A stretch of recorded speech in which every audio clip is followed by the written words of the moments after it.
I'm now delighted to introduce His Excellency Sultan Al Jaber, who is one of the most visionary and influential leaders in the UAE and the wider region today. Among other roles, His Excellency is the UAE's Minister of Industry and Advanced Technology, Group CEO of Abu Dhabi's National Oil Company, and UAE Special Envoy for Climate Change, recently and newly appointed. His Excellency will answer a few questions on the future of advanced manufacturing, energy, and climate change mitigation efforts in conversation. Your Excellency, the UAE Cabinet appointed you to a new position this summer as the Minister of Industry and Advanced Technology. Take a moment and talk to us about the new ministry and what you believe is critical that people should know about its objectives and missions. Danny, it's always good to see you. I'm very happy to be back. Thank you for inviting me to join you in this annual board meeting. Allow me also to say hello to the esteemed leadership of the Council, the speakers, my dear colleague Walid Muqarrab, also the ambassadors, Ambassador John Rakolta and Ambassador Yusuf Al-Ateba, for their insights. Getting back to your question, Danny, the UAE leadership created this new ministry with specific goals in mind, such as the UAE is so keen to accelerate our industrial development by strengthening existing sectors, while also stimulating the growth of emerging high-growth industries. We want to do that by reinforcing and ensuring our resilience and improving our competitiveness. And this is one takeaway of this one past year of the COVID experience. Of course, one of the main goals of the new ministry is to also enhance sustainable economic growth. And we want to do this by stimulating and increasing in-country value, and by also creating high-skilled, homegrown job opportunities for our youth. Now, to achieve such goals, we are focused on three main key enablers.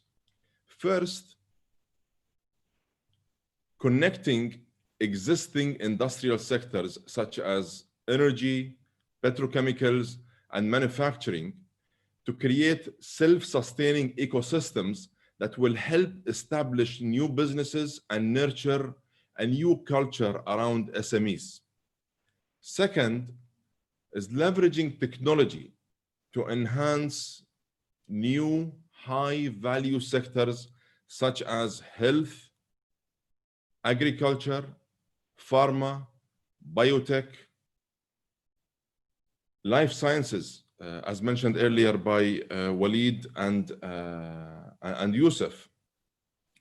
And third, optimizing the regulatory framework to enable the UAE to attract best-in-class international partners we can.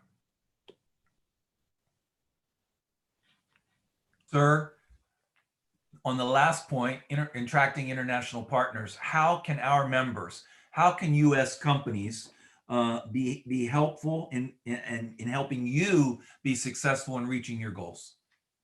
As you know, Danny, the UAE has a long history and a successful track record of working with partners who view the UAE as a safe, reliable, and a trusted business destination. Of course, we want to build and capitalize on this foundation to attract more partners who are willing to transfer their knowledge, establish their physical presence here in the UAE, market their products within the UAE, and by also capitalizing on our geographic location, logistics, and infrastructure, and start marketing their products beyond the UAE borders into the region. Of course, also, we want such partners to see value in their ability to capitalize on our advantages, our competitive advantages, such as the transportation hub we are, the logistics, the infrastructure, how open we are to new markets, and how we can connect such industries to many markets around us in the region. The key for us, though, is working with like-minded partners, those who share our values, who understand us, who know that we are in the business for a win-win situation, who see an opportunity in creating a brighter future, particularly for the young people of this region. So this is, in fact, what is central in our new partnership model. Your Excellency, as Group CEO of ADNOC, you launched an aggressive restructuring and reform effort of the UAE's national oil company some 4 years ago.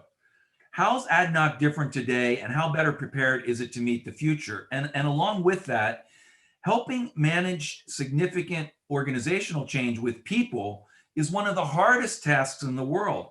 And please describe how you have been successful in bringing the ADNOC team along on this journey, reshaping it, retraining it, and preparing it to be as competitive as possible for the future. Please, sir. In fact, Danny, our transformation was really the result of the guidance we got from our leadership back in 2016. And it was a very simple guidance. Their guidance was very much focused on making ADNOC a model for what a modern national oil company should look like in the future. So as such, we focused all our efforts on few key factors, such as efficiency, resilience, value creation, and future-proofing our organization and ensuring that ADNOC will always be fit for the future. We looked at everything we do across our business through a commercial lens. We instilled a high-performance culture. We ensured that the company is driven by commerciality in every step of the way. We constantly pushed ourselves to improve our performance and to stretch the dollar and the value of every barrel we produce. As you have seen over the last almost 5 years, we have expanded our partnership base beyond traditional oil and gas companies and players, which included top-tier global investors who are attracted to the type and the quality of our asset base, many of which, in fact, come from the US and are American firms, such as KKR, BlackRock, Apollo. They have partnered with us on various infrastructure deals. To those companies, only a few years back, ADNOC used to be seen as a black box. Today, ADNOC is a destination for such sophisticated institutions, and they are at all times looking for new opportunities to partner with ADNOC on. So as a result of such various efforts across the board, the ADNOC of today is far better equipped to cope with market fluctuations, and in fact is in a much better position to seize market opportunities and to allow for new partnerships to be created with such sophisticated new institutions. And in regards to organization change in a company with the scale of ADNOC, and as you know, it is a fact that ADNOC today is the largest company in the United Arab Emirates. So organizational change at scale is never an easy task. You have to be able to communicate a new direction to a lot of people at the same time, and then make sure that you bring them along with you on this journey. They have to believe in it. And what I have learned over the years is that there is no such thing as too much communication. In my view, and based on my own experience at ADNOC, you must communicate at every level, from EVPs, SVPs, directors, unit heads, to frontline workers.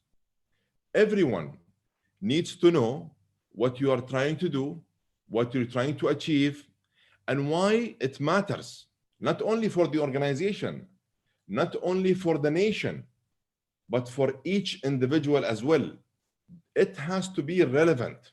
And once you strike that understanding among the people in this organization, that's when you call it the starting point. That really becomes your starting point for a true, proper, holistic transformation for the organization, regardless of its size.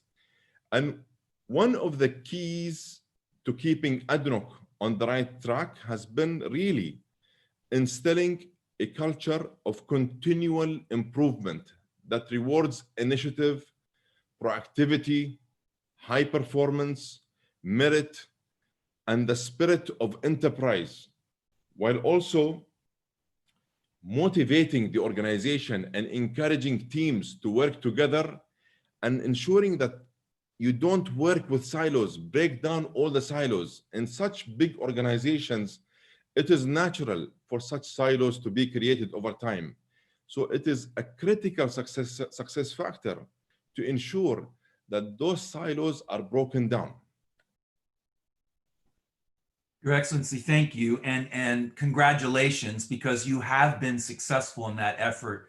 And I talk to various levels at ADNOC, and so do colleagues on the call today, and they all say how amazing you've been in communicating across the enterprise. I'm going to just change gears very quickly. If you had not had enough to do already, the UAE government recently, I think it's in the last 2 weeks, appointed you as its new special envoy for climate change. We know well that the UAE has been visionary on this set of issues. And I wanted to ask you, what will your mandate be leading up to COP26? And how do you intend to partner with the US and other countries in achieving the UAE's goals at COP26? Please, sir. Actually, Danny, I have Yusuf to thank for this new assignment and my increased workload, because I am sure that he had something to do with this a new assignment of me going back again to being the UAE Special Envoy for climate change. So thank you very much, Yusuf, for your intervention. Yes, I did, and I'm proud of it, and I stand by it. Thank you again. As you know, Danny, this is in fact more of a return to a role I served in from 2010 to 2016, to early 2016. And of course, given the importance of climate change on the global agenda, I am honored, I am humbled to have this opportunity to serve in this role again.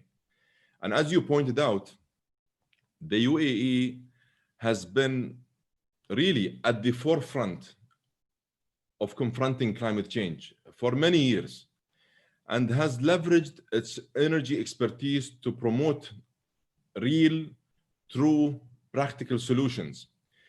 I have personally been involved in this very important topic throughout my career. It started at Mubadala when we were given the mandate to establish a new economic development program centered around renewable energy and sustainability, which then transformed into Abu Dhabi future company, a future energy company, Masdar. Masdar, as you know, is the company that invests in the advancement of renewable energy technologies. I also played a role in helping bring the International Renewable Energy Agency, IRENA, to Abu Dhabi. And you know, IRENA is the international body tasked with promoting renewable energy. In addition, and at ADNOC, we are one of the first to develop and invest in carbon capture technology. And we are also progressively pursuing hydrogen at ADNOC. And based on the very recent outcomes of the very recent SPC meeting, hydrogen has become now very high on the leadership's agenda here in Abu Dhabi. And as such, ADNOC was tasked to pursue blue and gray hydrogen, which I'm sure you will soon hear new initiatives being promoted by ADNOC, which will again present new opportunities for us to partner with US companies on. So I am very much excited about this task, and I am looking forward to representing the UAE at COP26. We will continue to advocate for progressive and practical approaches to energy transition.